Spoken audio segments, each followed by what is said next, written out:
Hello everyone. Bismillahirrahmanirrahim. Now I'm starting with the lecture number 12. And the learning objective of this lecture will be that I will be discussing Barnes Dola, which is the compression of neck by means of hard sticks.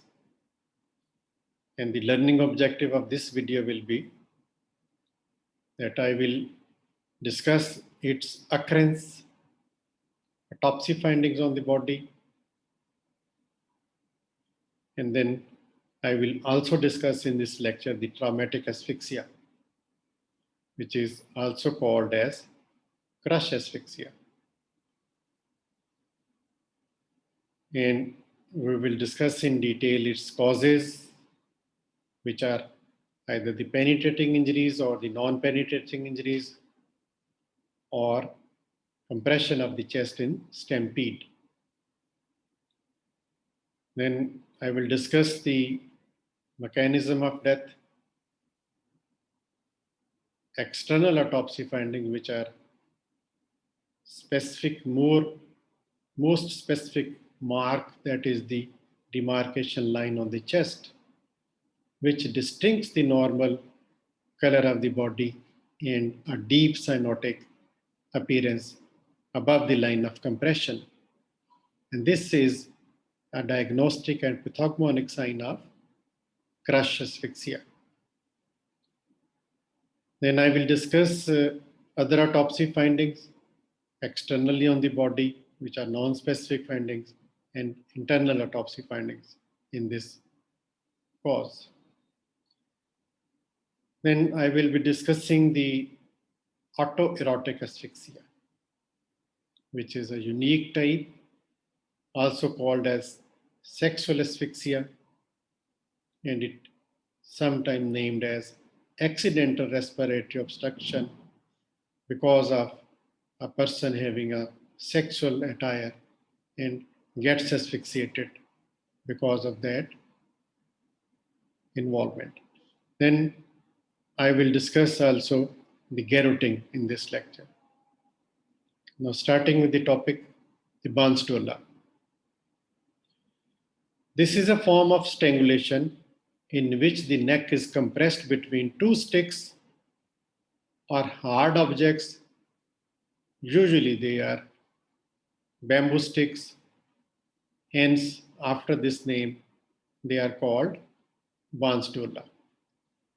One stick is placed in front and one on the behind, that is the back of the neck. These are tightly fastened to each other with the rope, and the victim is strangled to death. Sometimes the bamboo is placed in front of the neck and the assailant stands on it with 1 foot on each side, hence with the pressure squeezing the neck. In case where one stick is used, there is a bruise in the front of the neck in the center only, not on the back. And when two sticks are used, one in front and the other on the back of the neck, there will be corresponding mark at the nape of the neck, and the sides are spared. That means one stick is on front, other stick is on back, and front and back of the neck will be showing the bruised or damaged area, and the side of the neck will be spared. When a foot is placed, irregular widespread bruise with local injuries to the neck will be appearing depending upon the amount of force used. A foot with boot on will cause abrasions and lacerations, whereas a bare foot will cause contusion only. This is compression by stick, and this is compression by means of shoe. You can see the shoe mark. Now the traumatic asphyxia or the crush asphyxia. Traumatic asphyxia or crush asphyxia is a form of asphyxia resulting from trauma to the chest or by means of external pressure on the chest, abdomen, or back, thereby making the chest unable to move for the respiration. It prevents the respiratory movement, and this is also known as stampede because of the direct pressure being applied by other persons and the chest is unable to move. It is also seen when the person is entrapped under the debris of the falling building. Some heavy debris falls on the chest and the chest is now unable to move. The causes of the stampede or traumatic asphyxia. It may also occur due to penetrating injuries.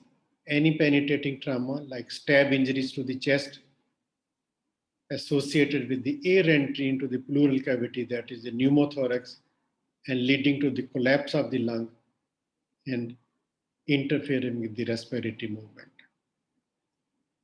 Or non-penetrating trauma from run-over accident or steering wheel injury. The steering wheel injury on the chest will damage to the chest and will compress it. Then pressure on the chest from uncontrolled movement of the people in a crowd, which is stampede, and the victim is unable to breathe because the chest is unable to move and he dies of asphyxia. So the mechanism of death, it is a combination of failure of respiration and interference with circulation because of the pressure on the abdomen and chest, which does not allow the circulation to carry on. The external findings on the body. There is an intense cyanosis and deep purple congestion of the upper part of the body up to the third rib. Usually it is the point of compression, and above that point of compression, the body is deeply cyanosed, whereas below this mark, the body is of normal color. And this demarcation line is characteristic finding of traumatic asphyxia. Face is swollen, petechiae will be present, subconjunctival hemorrhages will be seen. This is a compression on the chest wall and a mark of compression has been imprinted. Other external autopsy findings will be that in addition to generalized sign of asphyxia, there are three characteristic features: deep cyanotic face, numerous petechiae, and a demarcation line, which is specific for traumatic asphyxia. Non-asphyxial findings will be that they are intense because the compression of the chest displaces the blood from the superior vena cava and subclavian veins into the smaller veins of head and neck, thereby cyanosing, and extensive mark of asphyxia will be seen, and which may be considerably engorged, and pressure in them raises so rapidly to burst to appear as petechial hemorrhages. Therefore, the face and the neck of the victim may be deeply cyanosed, almost black. The eyes are bloodshot, and numerous petechiae are found on the scalp, face, neck, and shoulder. The level of compression is indicated by a well-demarcated line between the dark upper portion of the body and normal colored lower part of the body. Now, regarding the internal autopsy findings, injuries to the chest, they include fractures of the ribs, injuries to the lungs and heart. Fractures of the rib, which are usually bilateral, multiple, and at their angles. Regarding injuries to the lung and heart in a steering wheel injury, particularly in a steering wheel in a road traffic accident, a transverse fracture of sternum at the junction of the manubrium with the body is also found. And there will also be other corresponding injuries to the internal organs of the chest. Now, the accidental respiratory obstruction or autoerotic asphyxia. This is also called as sexual asphyxia. It is a peculiar type of asphyxia where the victim are usually young males with some form of abnormal sexual behavior, masochism, or transvestism. And sexual pleasure can be enhanced by partial reduction of blood supply to the brain. And this is usually achieved by compressing the blood vessels of the neck with a padding under the nose. Since there is a fine line between compression necessary to produce sexual pleasure and that which produces unconsciousness.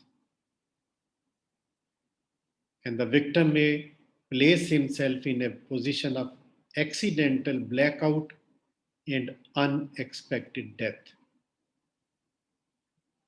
So the presence of padding under the nose, nakedness or semi-nakedness of the victim, feminine attire, exposed genitalia, and pornographic literature are the hallmarks of these deaths. These are the circumstantial evidences which prove this sort of incidents.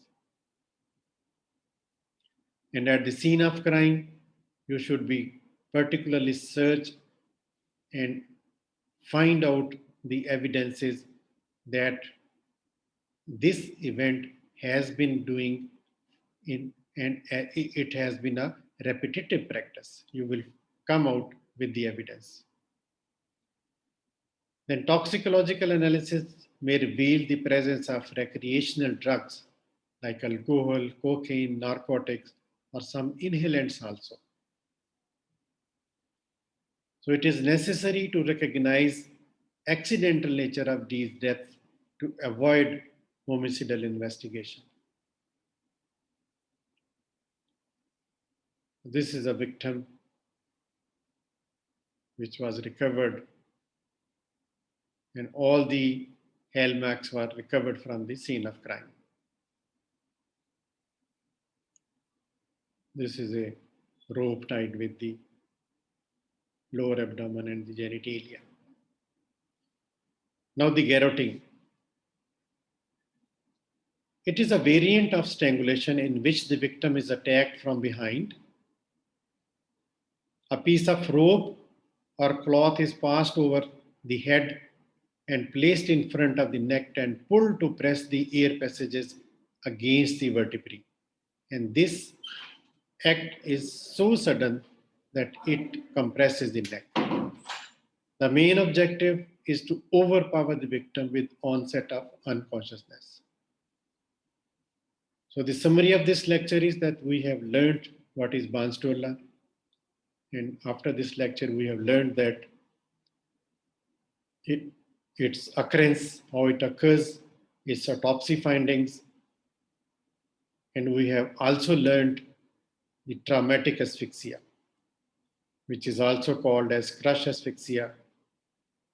And we have learned its causes, which are penetrating injuries or non-penetrating injuries, or in stampede, there is a crush or pressure on the chest wall. We have understood the mechanism of death in stampede and external specific finding, which is a deep demarcation line on the chest, differentiating between the upper cyanotic area and lower normal body. We have learned other autopsy findings like the external autopsy finding, the non-specific asphyxial findings, and internal autopsy finding we have discussed and learned. Then we have understood what is autoerotic asphyxia, which is also called as sexual asphyxia or accidental respiratory obstruction. And we have also learned about garroting. Thank you very much. That's all about the lecture number 12. Okay, we'll continue to lecture number 13. Thank you. Allah Hafiz. Take care.